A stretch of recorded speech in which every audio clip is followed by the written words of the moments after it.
All right, today we're going to talk about the architecture of influence. Now, this isn't about manipulation or anything like that. It's really about the art of being heard, of being understood, and ultimately of being respected. So let's jump right in. You know that feeling, right? We've all been there. You're in a meeting or maybe just talking to a friend, making a point you really care about, and you're just met with these blank stares. It's like your words are just vanishing into thin air. So frustrating. Well, what if I told you the secret to fixing that isn't some new age communication hack you'd find on social media? Turns out it's a framework that's been around for over 2,000 years, first laid out by Aristotle. It's this timeless toolkit for crafting messages that don't just get heard, they actually land with real impact. We're talking about the 3 ancient pillars of persuasion. Seriously, think of these as the DNA of any message that has ever truly influenced you.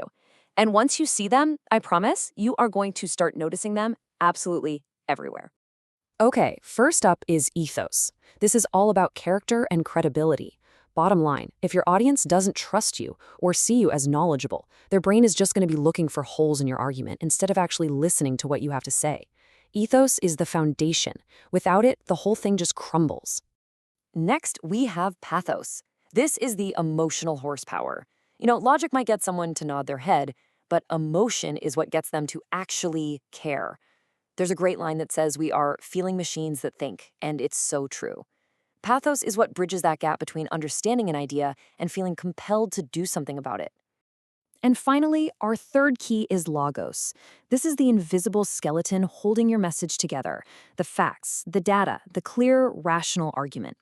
It's what makes your audience think, okay, not only does this feel right, it actually makes perfect sense.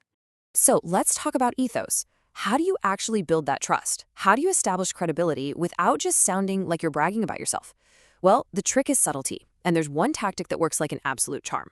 This is such a cool concept. It's called a minor damaging admission, or MDA. Basically, you proactively point out a small, non-critical flaw in your own idea or proposal. I know, it sounds totally backward, right?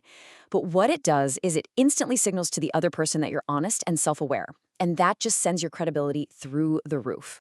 Here's a perfect example of how that works in the real world.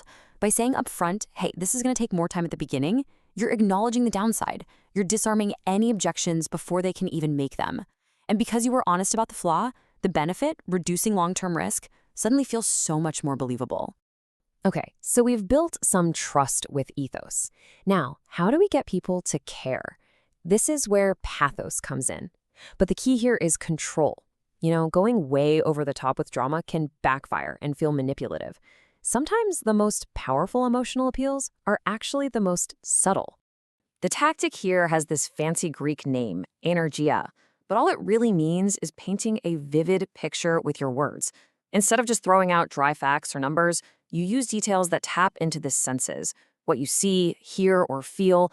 This creates a much deeper and more memorable emotional gut punch. I mean, think about this. Dr. King's bad check metaphor is one of the most powerful examples of this ever.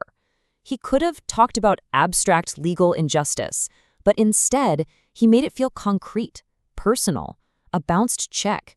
That's a feeling of a broken promise that every single person can understand on a visceral level. It's brilliant.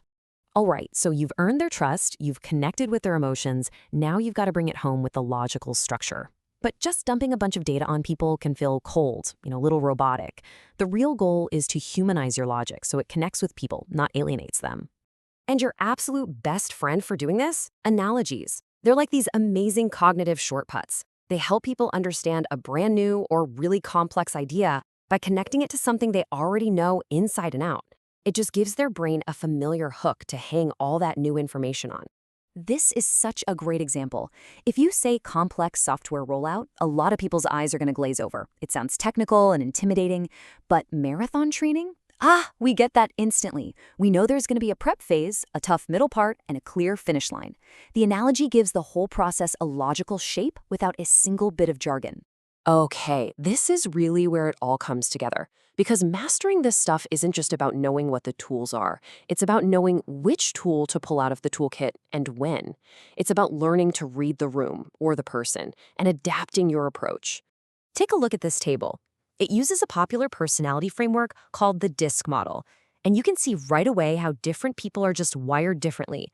Someone who's a high D for dominance, they want the logic, the results, the bottom line. But someone who's a high I for influence, they're looking for that story, that emotional connection. Seeing this is a total game changer. And it's not just personality either. It applies to people's jobs too. If you're talking to an executive, they often want a big, powerful story. That's pathos. But it better be tied to a clear business strategy. That's logos. An engineer? They're probably going to prioritize the pure data, the hard facts. They're all about the logos.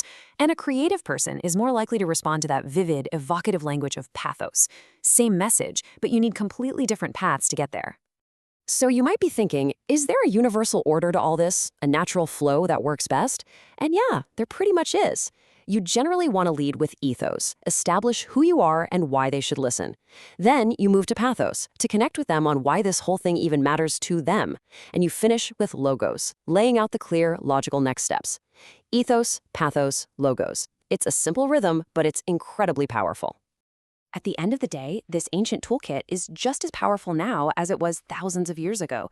It really is the architecture of how we connect with each other, how we build trust, and how we inspire action. So take a minute and think about your own style.